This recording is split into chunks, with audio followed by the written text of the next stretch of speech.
When we went and ordered these, CJ went up to the guy. He's like, make sure you make mine huge. Like, make sure you make mine massive. Just like making jokes. Like, oh yeah, make mine really big. And then the guy doing the ice cream, he like laughed. He like chuckled and said, oh yeah, it's very big, very big.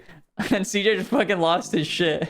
So he tried his absolute best to make that as big as possible. Also, this ice cream was pretty shit, I'm not gonna lie. I mean, kind of expected when you fall for the tourist ice cream, but like at the same time, look at that thing. I mean, that thing is absolutely massive. Is that a foot long? I think it was called long ice cream, and I think it was 32 centimeters. So yeah, it's actually a foot. The only reason I brought up the Korea picture is because while we were in Korea, Rocket League had a big update. And not just like memeing. Okay, maybe it is kind of memeing now that I think about it.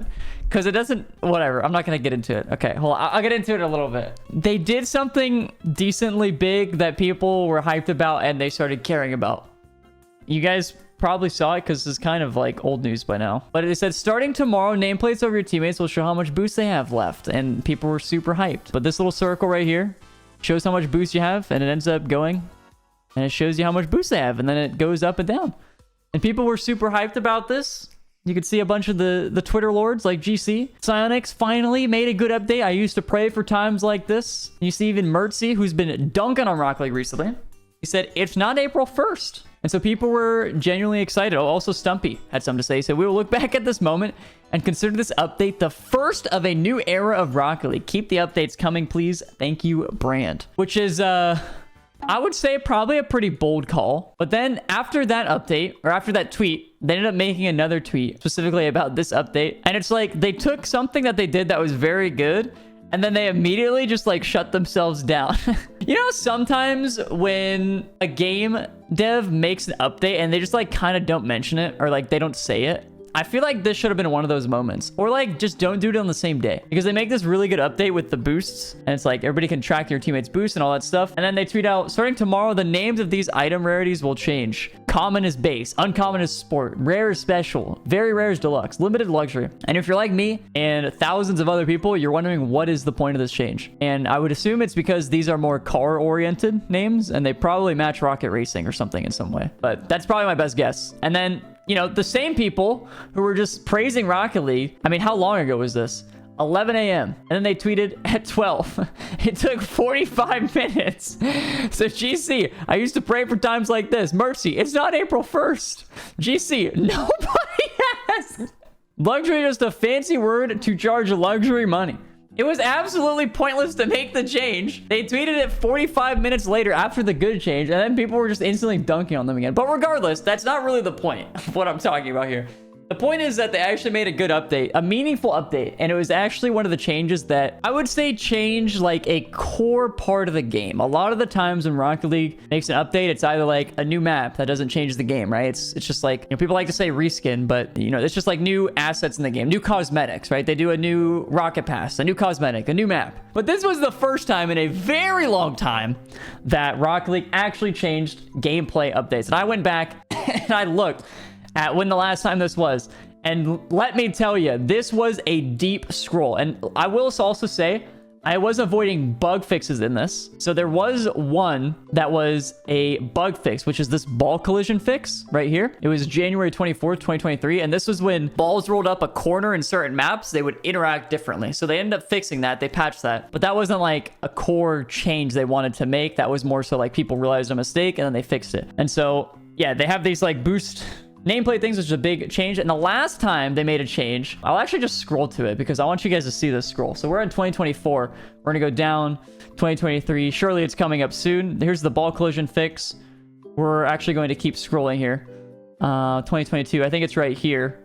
No, it's actually not. I lied. It's not here. Maybe 2021. It might be. It might be. Well, I think I'm missing it. No, it's actually further down. And it is here. June 16th, 2020, where they did an adjustment to demolitions and bumping.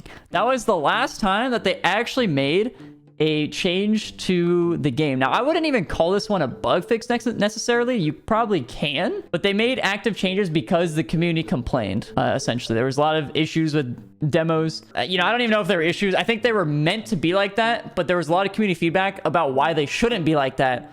So they adjusted them, right? Which it doesn't click to me that that's a bug. It's more so just like they took feedback from the community and actually patched it. So June 16th, 2020 was the last time they actually changed like a core piece of the game, which was demos and collisions. And now they added the smallest little boost meter circle on top of nameplates. And that is their other change. And it's been 4 years since the last change. And granted, they've made a lot of updates since, and you saw me scroll through that. But I also did want to point out one more thing here. As I was looking at this, and I started scrolling upwards, I see a lot of stuff is just like, a lot of the patches, especially in 2021, bug fixes, bug fixes, bug fixes, bug fixes. That's just it. That's it. It's just the patch. Bug fix, bug fix, bug fix. Season 9, Season 10, bug fix. Drive days. It's like their events, bug fixes. All bug fixes, most of the stuff. But recently, there actually has not been as many bug fixes. And a lot of their updates are kind of changing stuff. Some of it's cosmetics, but they're actually like kind of adding some things. You could see esports shop refresh. Maybe that is more of a cosmetic thing. A play menu update. That's something. Quality of life updates. That's something. Car bodies, season pass, whatever. As I'm thinking about it more and more, as they're not doing more of these bug fixes, there's probably just less patches. Yeah, it looks like these bug fixes were just like non-update times, because it's like season 7 and then they go to season 8, but they have 2 bug fixes in between. Season 8 and then going into season 9, they have 3 bug fix patches. So maybe they've actually just stopped creating bugs. Actually, now that I'm looking at it, let's see. Season 13, no bug fixes between. Didn't need to. The next update should be LeBron James as a car. I would be down for that. I'm into it. I feel like they got tired of saying bug fixes, but they still do it. Yeah, that's probably the case. According to their website, they rolled back those demo changes. No fucking way. You're lying to me. Where? Please send the proof. You're not even lying. Schedule release 6/16/2020. The changes outlined below have been reverted. Oh. No! Shout out to Rizzo and Sis. We broke the game. I don't even remember this. We took the time. I'm actually having a slight memory lapse here, but no, it's coming back a little bit. I remember we took the time to kind of figure out what the hell was wrong and do a bunch of testing. I don't know about a bunch of testing. We had a bit of testing, I will say. After reviewing a wide array of replays submitted to us, we decided to revert the demos on how they work. This is live now. It does not require a patch. A hitbox change for one single car.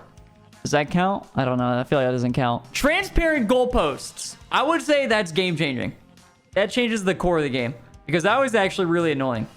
And that was like community feedback as well. That was actually huge. That was unironically huge. So wait, is that the most recent thing?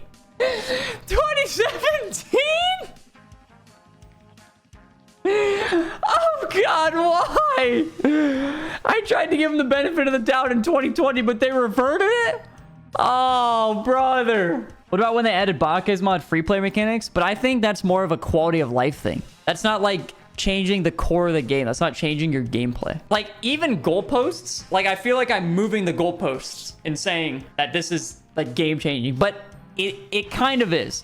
The goalposts were extremely obnoxious when you couldn't see past them. If you played after 2017, you wouldn't understand the experience of having your view blocked by a goalpost and missing a save because of it, because that was tilting. Here's a nice core update change. Rocket Labs arenas have been removed from the casual arena rotation. Wasteland and original Neo Tokyo, remove those bad boys.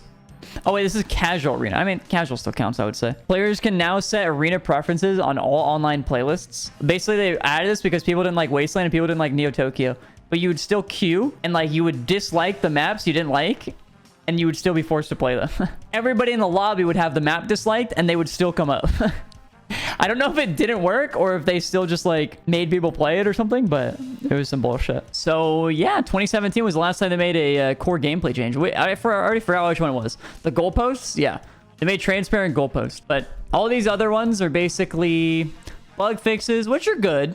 You know, I can't argue that bug fixes are a bad thing. Improved visual and CPU performance. I mean, that's great, right? You always got to add that. You know, new seasons, cosmetics, all that stuff. Haven't been many core gameplay changes since then. What was the first update when Epic took over? I don't even know. When did they buy it? It's like 2017, right? Epic bought it in 2020. No, Epic bought it before 2020. They bought it before free-to-play release. They had it for a while. I don't think it would be in here. I don't think their update would say Epic Games bought us. So April, May, and then this is the first update after Epic buys them. Well, the one right before it was bug fixes. The one after it was lighting has been adjusted. DeLorean. And I would assume it's just the same dev team at this point. Like, this is like not even Epic has taken over, right? Epic has bought it, the company, and they're just like, keep doing your thing, probably at this point. Okay, anyway, so we're talking about all these bug fixes and all this good stuff, all these juicers, but there was something else that I noticed on the tweet of the update, right? The nameplate update, boosts are now on nameplates. That's PogChamp. That's awesome. And it was actually a tweet from Zen. You scroll down, he says, ban the DDoSers, please. So even when there's this big update that people are super happy about, there's still a lot of issues in the game. Like maybe you saw my last video where there's cheaters in Rocket League where people have invisible cars. Well, now, and this isn't like a now thing, like this just started. People were doing this months ago where they basically get in the servers, they play for about 3-4 minutes, they DDoS the servers, you know, it disconnects the other team essentially. So people boost their MMR by DDoSing the servers, then pro players can't play. I mean, it mainly happens to pro players because it's at like the highest level and people are using it to get up there on the leaderboard. So a lot of people won't experience it as much. It does happen, but you know, if you are able to DDoS and disconnect people from a lobby, it should be pretty easy for you to get like rank 1. And that also started a little bit of something else. This was 5 days after the update. It is currently 6 days after, but this started happening 5 days after the update.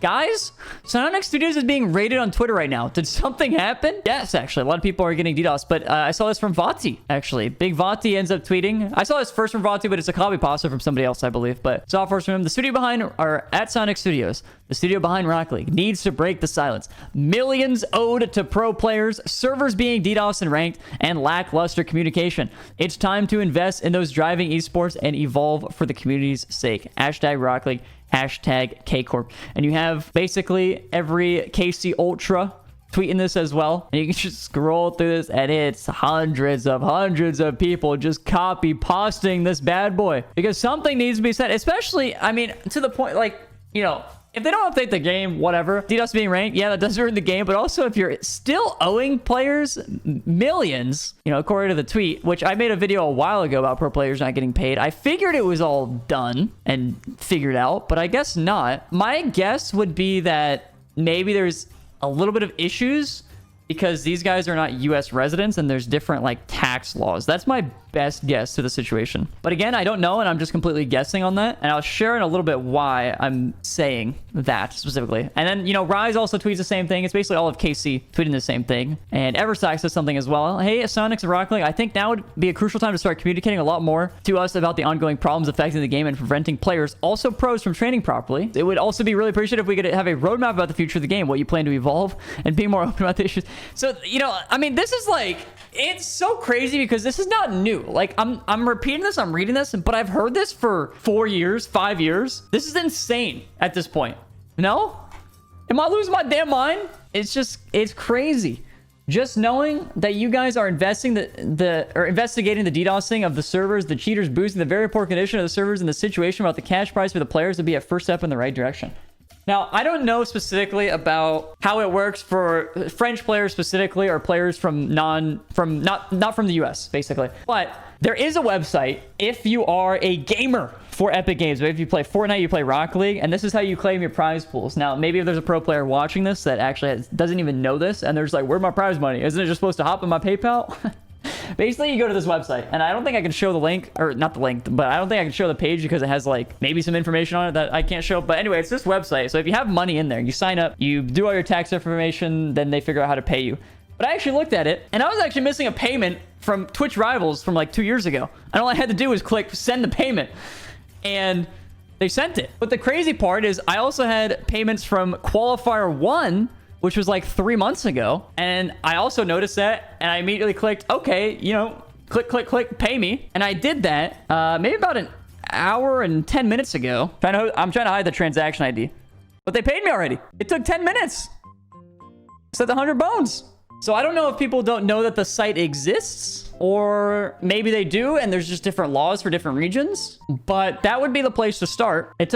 I'm not even kidding. It actually took about 10 minutes. I clicked it. I was like, yep, you can send me the payment. And then my phone buzzed and I was like, why did I get money?